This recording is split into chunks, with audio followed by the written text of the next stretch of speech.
शेळ्यांना कुट्टी टाकायला सुरू आहे आणि सर्व शेळ्यांची एकदम कुट्टी खाण्यासाठी हे गर्दी व्हायली. परंतु गव्हाणीची साईज सफिशियंट असल्यामुळे सर्व शेळ्यांना चारा एकदम व्यवस्थित मिळणार आहे. तर इकडच्या पण कप्प्याला कुट्टी टाकून झाले, इकडच्या पण कप्प्याला टाकून झालेली आहे. आणि ही जी कुट्टी आहे ते मिक्सर आहे, सुबाबळ, गिनीगोल, मका याचं.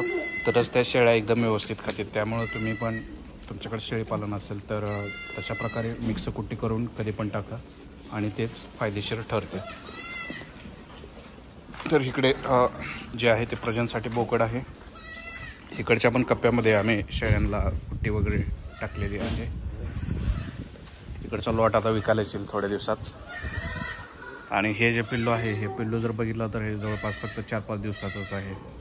ज्यावेळेस शेळीला फक्त 1 किंवा 2 पिल्लं होतात त्यावेळेस त्या पिल्लांची क्वालिटी खूपच स्ट्रॉंग होते. आणि अशी पिल्लं अशा पिल्लांना मार्केट पण खूप जोरात राहते.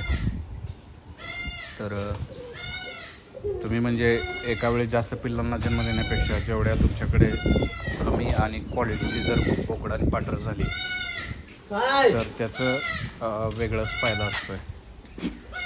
आता हे पण पिल्लू ओरडायले कारण ही शेळी जी आहे ती कालच येलेली आहे. तर ज्यावेळेस सुरुवातीला शेळीची पिल्लं वगैरे येतात त्यावेळेस तुम्ही त्यांना व्यवस्थित दूध वगैरे पाजणं खूप गरजेचं आहे. आणि ज्या शेळ्यांचं पहिलं येत वगैरे असतंय त्यावेळेस त्या शेळ्या पिल्लांना हे देत नाहीत, म्हणजे दूध वगैरे पिऊन देत नाहीत. तर त्यावेळेस तुम्ही व्यवस्थित काळजी घेणं खूप गरजेचं आहे. आणि रोजच्या रोज त्यांना सुरुवातीला 5-7 दिवस तर दूध पाजणं खूप गरजेचं आहे. जर तुम्ही ते नाही केलं तर मग पिल्लांची तब्येत वगैरे नीट राहत नाही आणि सर्व काही पुढचं नियोजन कोलमडू शकतं. तर शेळीपालन करत असताना अशा गोष्टींची खबरदारी घेणं खूप गरजेचं आहे, तरच ते यशस्वीरित्या हे होऊ शकतं. तसेच काही पिल्लांना डोस वगैरे देऊ शकता किंवा एखाद्या शेळीला जर जास्त दूध येत असेल तर ते दूध तुम्ही दुसऱ्या पिल्लाला वगैरे पण देऊ शकता. तर हे पिल्लू ओरडायले कारण हे सकाळचे झाले. हे दुसरं पिल्लू इथं बसले.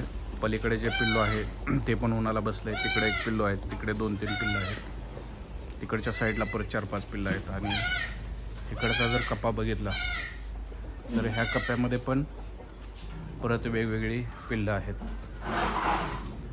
तर ह्या शेडमध्ये कंटिन्यू पिल्लं येत राहतात. इकडं असा कंटिन्यू माल विकायसाठी राहतो.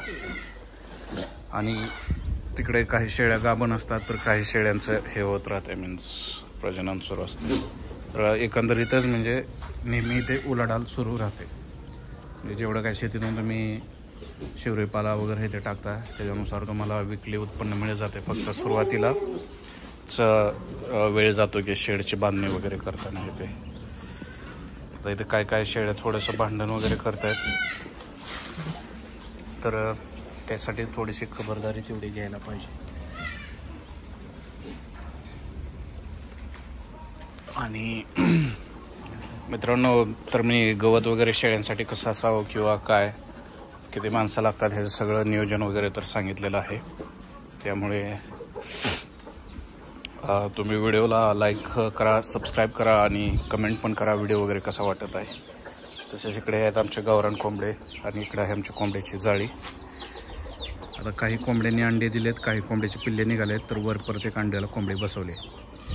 म्हणजे इकडे गावरान टाईपचं प्युअर गावरान चिकन मटण घरच्या घरी खायला होतं किंवा त्यांचे अंडे वगैरे पण खाण्यासाठी मिळतात. तर व्हिडिओ कसा वाटला आणि तुमच्या जर काही दुसऱ्या गोष्टी वगैरे असतील तर ते सांगा. आता हे पिल्लांना परत थोड्या वेळाने दूध वगैरे पाजावं लागणार आहे. तर हे असा होता हा व्हिडिओ की ज्याच्यामध्ये आम्ही माहिती टाकली की शेळ्यांना कसा चारा वगैरे टाकला जातो आहे आणि लहान पिल्लांची कशी काळजी घेतली जाते. तसेच हे आहेत शेळ्यांसाठीचे काही औषधं वगैरे ज्याच्यामध्ये त्यांना डोस वगैरे तो दिला जातो. तर मित्रांनो, व्हिडिओला शेअर, लाईक, सबस्क्राईब करा आणि हे करत जाऊ. पाठीमागचे पण मी काही जुने व्हिडिओ टाकलेत, तर जुन्या व्हिडिओमध्ये सर्व माहिती दिलेली आहे. तोच तो व्हिडिओ रिपीट करण्यात हे वाटत नाही, त्यामुळे मी तो बनवत नाही. तर ठीक आहे, चला मी व्हिडिओ स्टॉप करतो. थँक्यू.